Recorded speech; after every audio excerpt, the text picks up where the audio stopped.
11장 16절에서 27절인데 30절까지 말씀을 보겠습니다. 계속해서 우린 고린도 후서 11장 16절에서 30절까지 보겠습니다.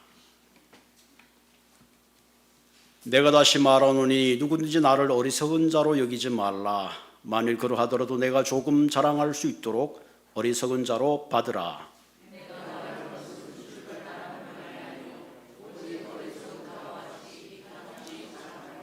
여러 사람이 육신을 따라 자랑하니 나도 자랑하겠노라.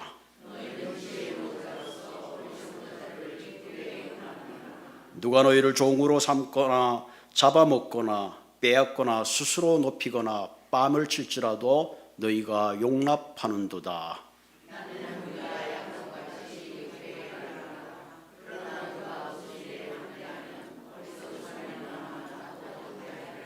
그들이 히브리인이냐 나도 그러하며 그들이 이스라엘이냐 나도 그러하며 그들이 아브라함의 후손이냐 나도 그러하며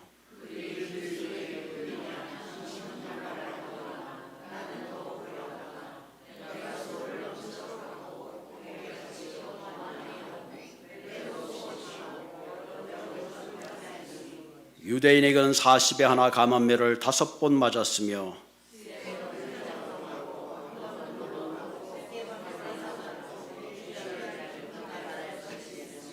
여러 번 여행을 하면서 강의 위험과 강도의 위험과 동족의 위험과 이방인의 위험과 시내의 위험과 광야의 위험과 바다의 위험과 거짓 형제 중에 위험을 당하고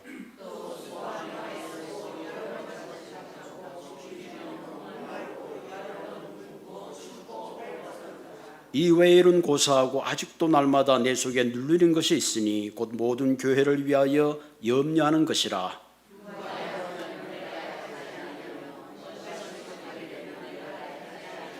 함께 읽겠습니다. 내가 부득불 자랑할진대 내가 약한 것을 자랑하리라. 아멘. 우리 이 시간에 성가대 찬양해 주시겠습니다.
마시게 할 것이라. 할렐루야. 감사합니다.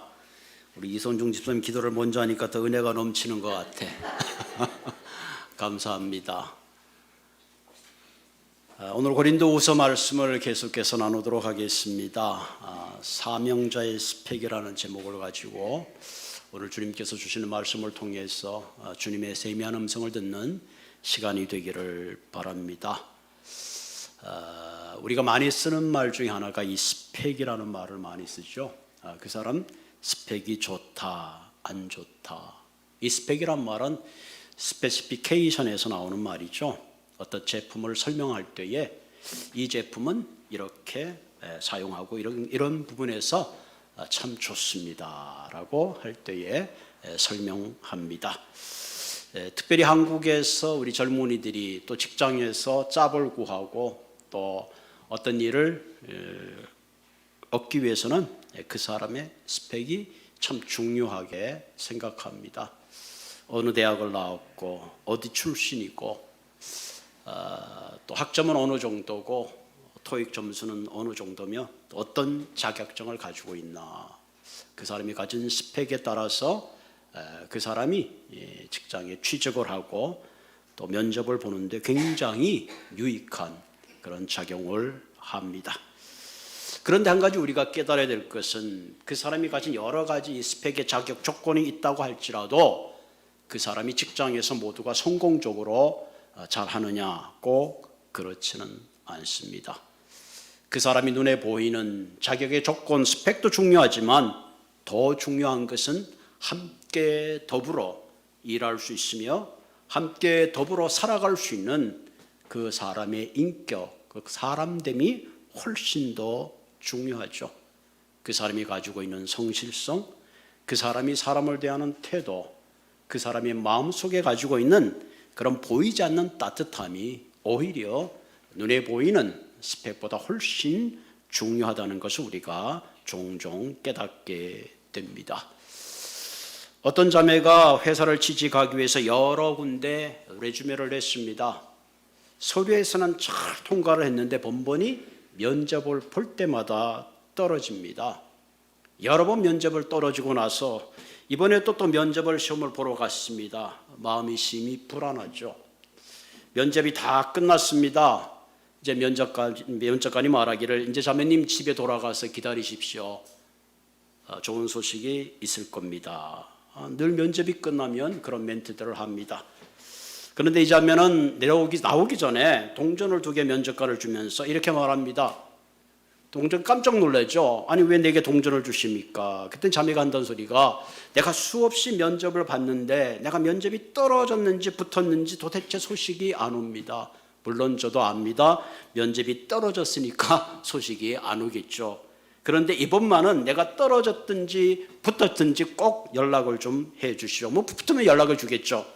왜 그러냐고 그랬더니까 보통 떨어지면 연락을 안 주길래 나는 너무너무 괴롭다. 누군가 내가 면접을 봤을 때 떨어진 이유를 안다면 내가 그 면접이 왜 떨어진지 그 이유를 연구해서 다음 면접에 좀 더 내가 공부하고 연구해서 다음 면접에는 꼭 붙으려고 그럽니다. 그랬어요. 그럼 이 동전은 뭡니까?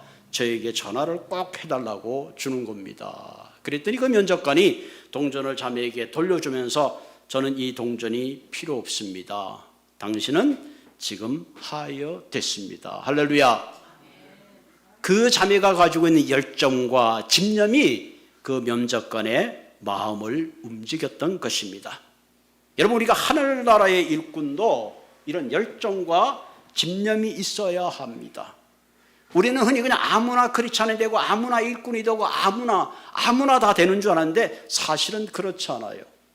여러분, 세상에 한 인플로이를 뽑는데도 스펙이 중요하고 자격이 중요하다면 하나님 나라의 일꾼은 더 말할 나위 없이 그 기준이 있습니다.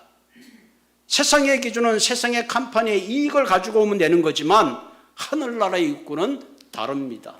그것은 곧 자신을 희생할 줄 알고 다른 사람을 섬길 줄 알며 더 나아가서 하나님의 영광을 추구할 수 있는 그런 사람이 되어야 하는 거죠. 그런 의미에서 이 시간에 우리가 정말 하나님의 일꾼이 되기 위해서 우리는 어떤 영적 스펙을 가져야 되는가 하는 것을 우리가 이 아침에 물어볼 필요가 있습니다. 누가복음 9장 23절에 보면 가장 중요한 말씀을 우리에게 하고 있습니다. 우리에게 이르시되 아무든지 나를 따라오려거든, 아무든지 하나님의 일꾼이 되려거든 자기를 부인하고 날마다 제 십자가를 지고 나를 쫓을 것이니라. 아멘. 우리가 하나님의 일꾼이 되기 위해 첫 번째로 하나님께서 요구하는 것은 그 사람의 학벌, 배경, 출신이 아니라 자신을 비워내는 거죠. 자기를 부인하고 날마다 제 십자가를 지고 주님을 따르라는 겁니다. 우리가 이 말씀을 가만히 묵상해 보면 세상이 요구하는 그 기준하고는 전혀 다른 그런 기준인 것을 우리가 볼 수 있습니다. 그런 의미에서 오늘 우리가 하나님의 일꾼으로 또 하나님이 그 꿈을 함께 이루는 그런 귀한 사명을 감당하기 위해서 과연 우리에게는 어떤 영적 스펙이 필요한가 하는 거죠. 특별히 오늘 본문은 바울은 하나님의 일꾼으로 일하지만 동시에 많은 대적자들을 만났습니다. 그동안 우리가 고린도 후서를 계속 우리가 나누면서 바울이 만났던 그 대적자들이 어떤 대적자들인가 하는 것을 우리는 짐작하고 또 미루어 알 수가 있습니다. 그들이 바울을 대적했던 가장 중요한 것 중에 하나가 바울의 사도직입니다. 바울은 예수님과 같이 따라다니는 사람도 아닌데 그 시대에 예수를 만난 사람도 아닌데 예수님의 12제자 가운데 한 사람도 아닌데 왜 바울이 사도가 되어야 되느냐 하면서 바울의 사도직에 대해서 태클을 걸었습니다. 또한 고린도 후서에 보면 바울이 언변이 좀 부족하다 그랬습니다. 그 당시에는 좀 언변이 뛰어나야지만이 아마 리더의 자격이 있었던 것 같아요. 또 세 번째는 바울은 길리기아 다소 출신에서 태어났습니다. 너 출신 성분이 유대 정통성하고는 맞지 않다. 그렇게 대적자들이 바울을 대적했습니다. 그러나 이들이 얘기했던 이 세 가지는 사실 다 맞는 것은 아닙니다. 특별히 이 바울은 예수님의 12제자 가운데 한 사람은 아니지만 부활하신 예수님이 다메섹에서 예수님을 만나서 바울아 바울아 너는 왜 나를 핍박하느냐 직접 만나주시고 사명을 주었습니다. 사실에 바울의 사도직은 굉장히 공정성이 있었어요. 예루살렘의 큰 공회에서 그 결정하기를 베드로는 할례 받은 사람의 사도로 임명했지만 동시에 사울은 할례 받지 않은 이방인의 사도로 공식적으로 임명받았고 부름받은 사람입니다. 실제로 성경에 살짝 나오지만 바울이 언변이 부족하다 그러지만 바울은 그 부족한 언변으로 아시아와 유럽의 여러 교회를 개척하고 바울은 가는 곳곳마다 해당해서 하나님의 말씀을 가르쳐줄 정도니까 어느 정도 언변이 그렇게 많이 부족하지는 않다 하는 것을 미루어 짐작할 수가 있습니다. 이와 같이 유대인들의 도전에 대해서 자신의 정통성에 대해서 이야기할 때에 바울은 이렇게 대답합니다. 22절에 보면 그들이 히브리인이냐 나도 그러하며 그들이 이스라엘이냐 나도 그러하며 그들이 아브라함의 자손이냐 나도 그러하다. 그리고 23절에 이렇게 하죠.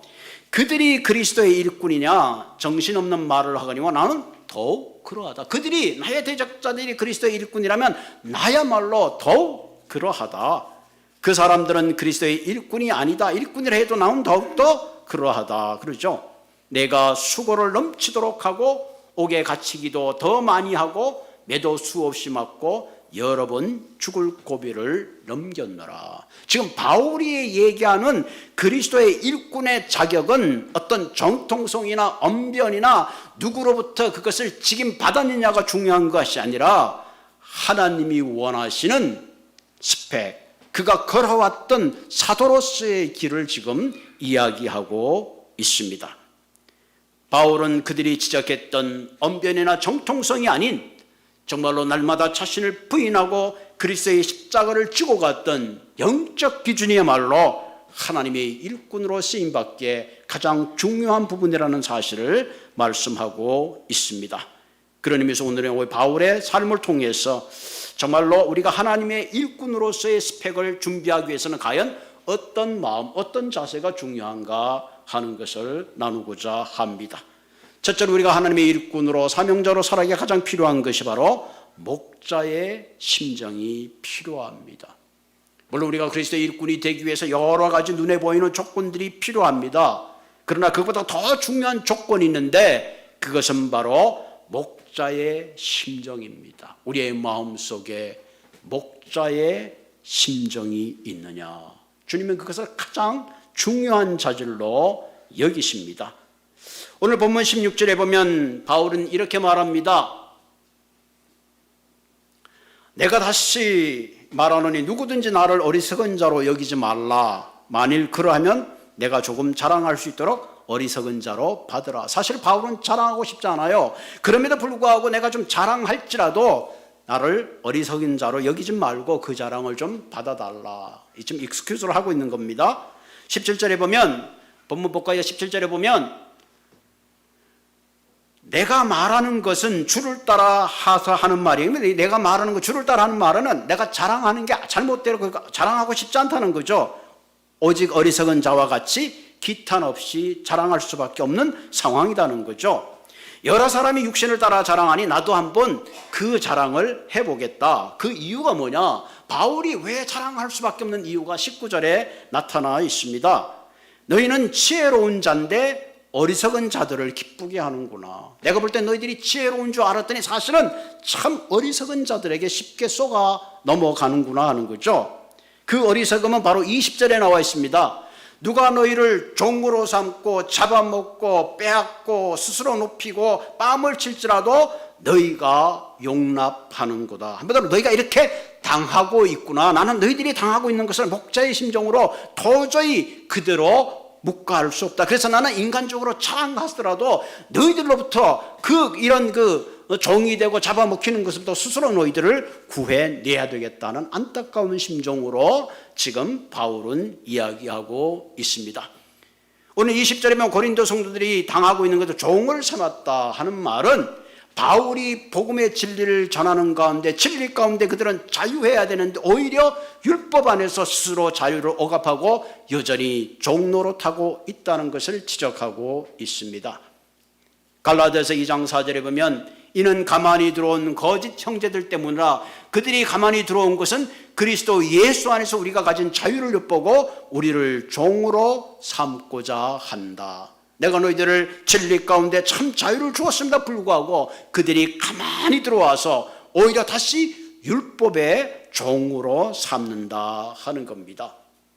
또 뭐라 하죠? 잡아먹는다. 이 잡아먹는다는 뜻은 이 기생충이 진액을 빨아먹듯이 너희들이 가지고 있는 그리스도 안에서 자라야 되는 그 모든 진액들을 빨아서 그리스도 안에서 진리 가운데 성장하지 못하도록 방해하고 있다 하는 거죠.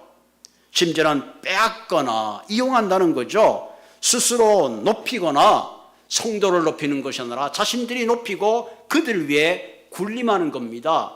심지어는 뺨을 칠지라도 수모를 주고 무시하는데도 그대로 당하고 있다 하는 거죠.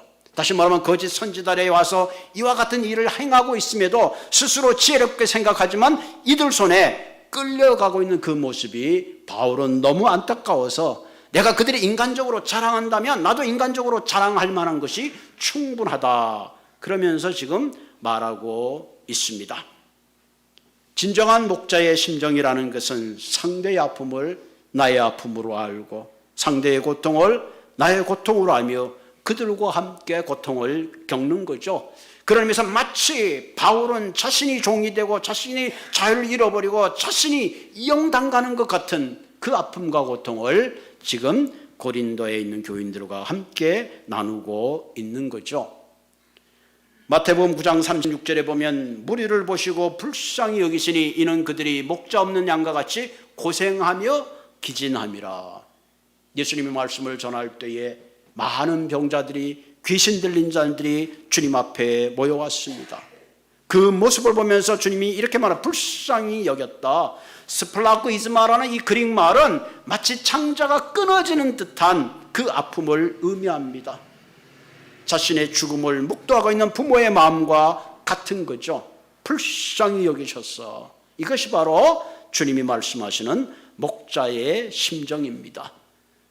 다른 모든 것을 다 갖추었다 할지라도 이런 목자의 마음이 없이는 결코 우리는 하나님의 일꾼을 감당할 수가 없습니다. 이 컴패션이라는 말은, 컴이라는 말은 함께하는 거죠. 패션, 그 고통을 함께하는 겁니다. 잃어버린 양에 대해 고통당하는 그 양을 향하여 이런 컴패션의 마음이 있을 때에 우리는 하나님의 일꾼으로서 출발할 수 있는 마음의 자세가 되는 거죠. 불쌍히 여기는 마음이 있을 때에 우리는 이 땅에서 하나님의 소명을 감당할 수 있고 주님께서 주시는 그 십자가를 비로소 칠 수 있다는 사실입니다. 우리가 알듯이 D.L. 무디 목사는 한 시대에 하나님의 쓰임을 받았습니다. 그는 구두를 수선했던 사람이고 그의 학력은 초등학교 5학년밖에 되지 않습니다. 한 번은 무디 목사님께서 지상의 모든 사람들이 모이는 캠브리지 대학에서 설교를 했습니다. 많은 사람에게 감동을 주었습니다. 설교가 끝나고 나오는데 한 학생이 목사님을 찾아왔습니다. 그리고 손에 건네고 있는 쪽지를 줬습니다. 무디 목사님이 그 쪽지를 받아들었는데 거기에는 목사님이 오늘 설교하면서 틀린 단어들이 적혀 있었습니다. 그리고 목사님이 오늘 말씀을 전하면서 틀린 문법을 나열해 놓았습니다. 그때 무디 목사님은 이렇게 말했습니다. 학생, 나도 안 해. 내가 틀렸고 이 문장이 내가 제대로 안 된지 내가 참 미안하네. 그런데 나는 서투른 영어와 틀린 문법을 가지고 그리스도의 복음을 전했다면 학생의 그 명석함과 완벽한 단어와 문법의 실력으로 자네는 한 번이라도 복음을 전해본 적이 있는가? 이렇게 도전했답니다. 그 학생은 이 무디의 도전을 받고 마음에 큰 도전을 받고 나중에 회심해서 하나님의 위대한 사명자로 거듭났다는 그런 일화가 있습니다. 하나님이 사용하는 사람, 오늘도 하나님이 이 시대 속에 부르는 사람은 어떤 사람인가? 한 영혼을 향하여 창자가 끊어진 목자의 심정을 가질 때 비로소 하나님은 그가 어떤 사람이든 간에 사용하실 수 있다는 사실을 기억하시기를 바랍니다. 오늘 이 아침에 저와 여러분들이 물어야 될 질문은 정말 우리의 마음속에 이런 컴패션이 있는가? 그저 내가 주일날 예배 하나 드리는 걸로 만족하고 있는가? 정말 누군가 잃어버린 영혼에 대해서 피 끓는 심정으로 그를 위해서 기도하고 전도하고 오늘도 하나님 나라를 위해서 내 삶을 드리고자 하는 마음이 얼마나 있는가? 우리는 우리 자신에게 한번 물어봐야 할 것입니다. 누군가 이런 목자의 심정이 있었기에 저와 여러분들이 오늘 이 자리에 있는 걸 생각하면 이 시간 주님 앞에 다시 한번 하나님 우리들에게 이런 마음을 회복해 달라고 간절히 기도하는 아침이 되기를 주님의 이름으로 부탁을 드립니다. 우리가 하나님의 일꾼을 가져야 할 스펙 중에 가운데 하나가 이런 마음의 가짐이라면 두 번째 필요한 것이 바로 바른 영성의 뿌리가 있어야 합니다. 잃어버린 양에 대한 목자의 심정이 우선이라면 그 다음 우리 영적 뿌리가 깊어야 합니다. 여러분, 뿌리가 깊은 나무는 웬만한 바람에도 괜찮습니다. 그러나 아무리 큰 나무라 할지라도 뿌리가 약하면 쉽게 바람에 넘어지고 마는 겁니다.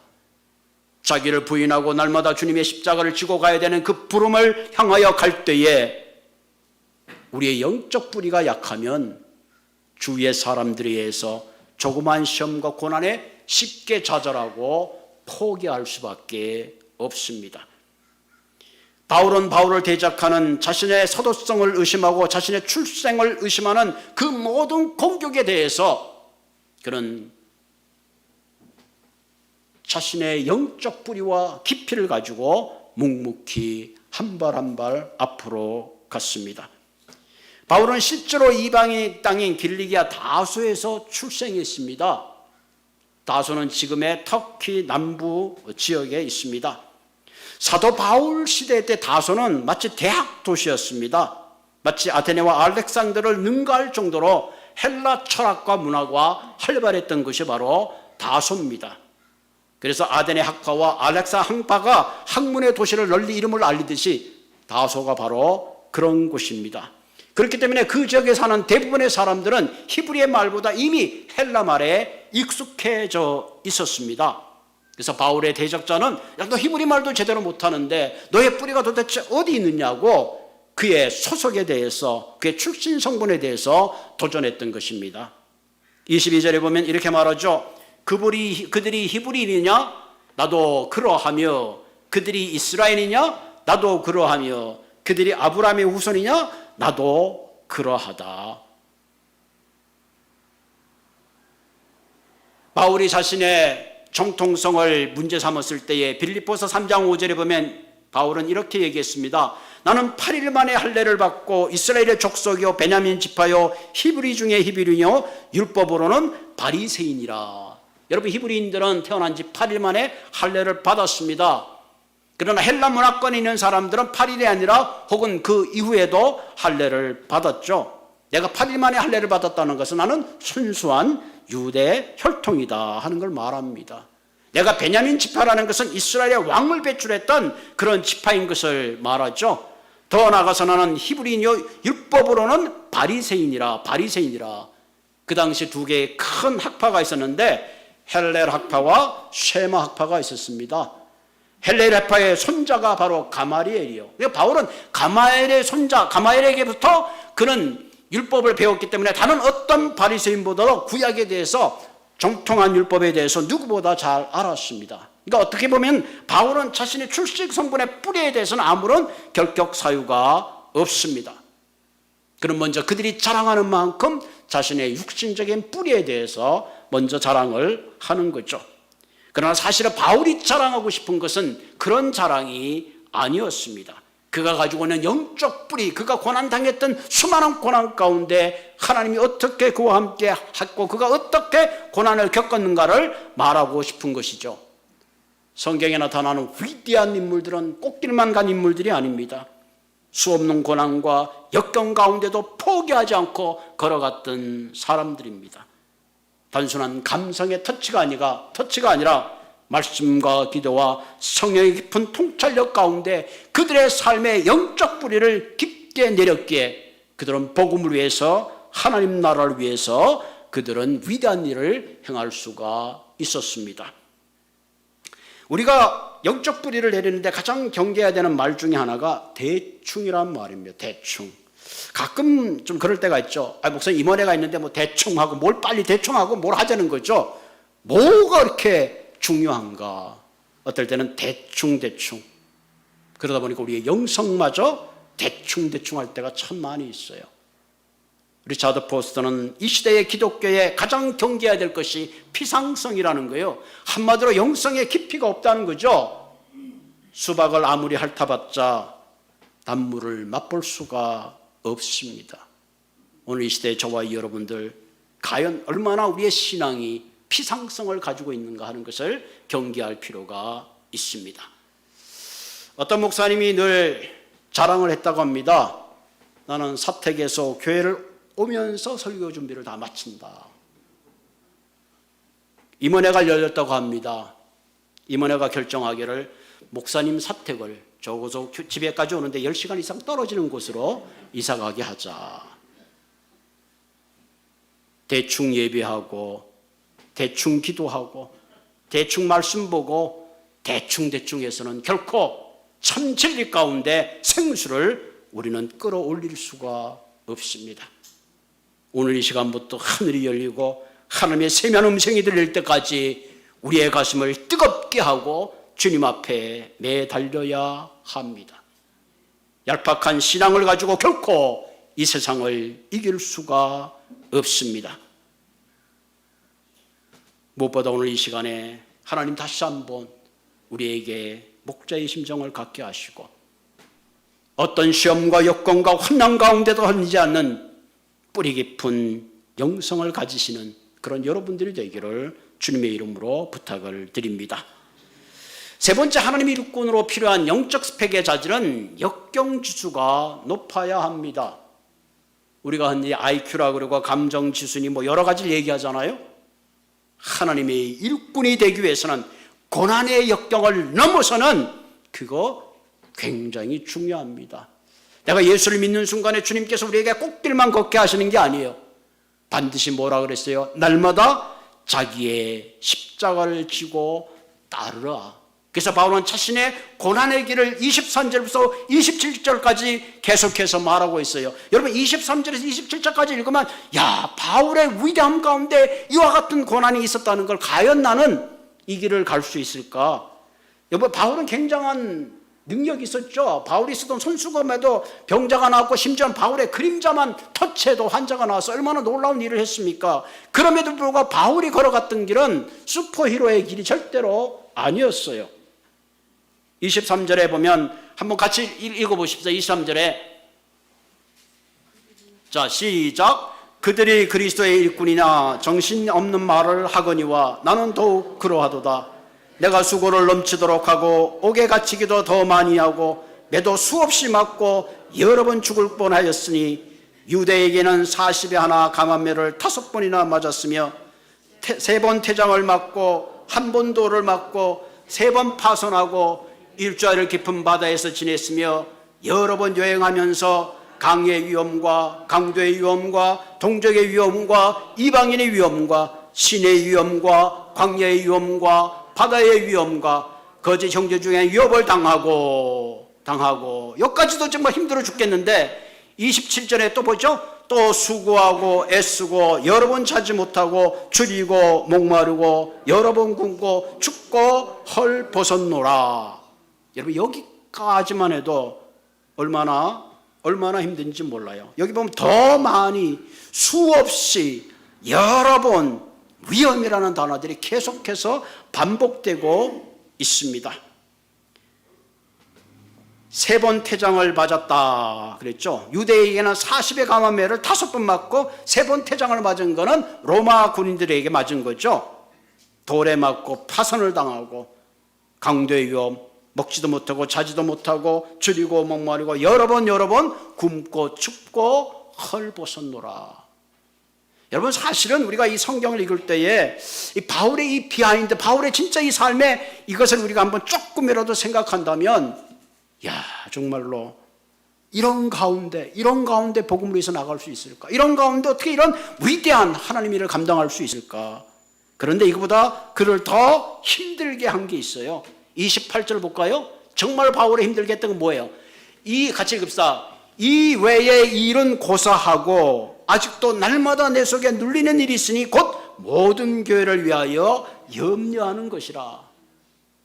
내가 태장을 맞고 내가 파선을 당하고 옥에 갇히고 그거 내가 견딜만 했다는 거죠. 사실은 물론 견딜 수 없는 거죠. 그러나 이거보다 바울의 마음속을 더 괴롭게 하고 눌리는 것이 있었는데 그건 뭐예요? 모든 교회를 위하여 염려하는 것이라. 와, 염려하는 것이라. 그 염려가 뭡니까? 바울이 혹여라도 자신이 복음을 전했는데 대적들을 위해서 광명의 천사들로부터 오히려 그들이 믿음에서 실족할까 봐 그는 날마다 마음속에 눌림을 가지고 살았다는 거예요. 누가복음 11장 29절에 보면 누가 약하면 내가 약하지 아니하며 누가 실족하면 내가 애타지 않더냐. 이것이 바울이 바울 되게 했던 그 마음의 중심에 가진 마음입니다. 컴패션. 바울의 염려. 여러분, 하나님의 일꾼이라는 것은 이런 마음에 눌림이 있어야 합니다. 여러분, 우리가 신앙생활하면서 한번 가만히 생각해 보십시다. 저는 목회하면서 이 구절을 하면서 그런 생각이, 어떻게 주일날 누가 안 오면 그냥 안 왔나 보다가 아니라 왜 못 왔지? 무슨 일이 있는 걸까? 안타까운 마음을 가지고 마음의 눌림을 혹시 무슨 일이 있는 걸까? 영적으로 연약해진 건 아닐 걸까? 그런 마음에 눌림이 있으면 있을수록 우리는 하나님 앞에 나아가게 되는 거죠. 그리고 그를 위해 기도하게 됩니다. 그때 하나님께서 우리의 목자의 심정을 리스토어해 주십니다. 내가 누군가를 위해서 눌림의 마음이 있을 때에 하나님은 내게 찾아와 주셔서 그 눌린 마음을 소성케 해 주십니다. 뿐만 아니라 그 눌린 마음 가운데 리프레싱 해주게 새 활력을 주시는 거죠. 그리고 더 나아가서 우리의 마음에 리바이벌, 영적 부흥을 허락해 주시는 겁니다. 사실 바울은 이것을 얘기하고 있는 겁니다. 내 마음의 눌림을 주님이 아시고 나를 찾아와셔서 나를 리프레싱해 주시고 나를 여기까지 부흥케 해 주신 그 주님을 소개하고 있습니다. 오늘 이 아침에 저와 여러분들 정말 서로가 이런 눌림을 가지고 우리가 신앙생활 할 때에 아름다운 공동체가 되고 그리스도 안에서 우리 한 사람 한 사람이 더욱더 바로 서게 될 줄로 믿습니다.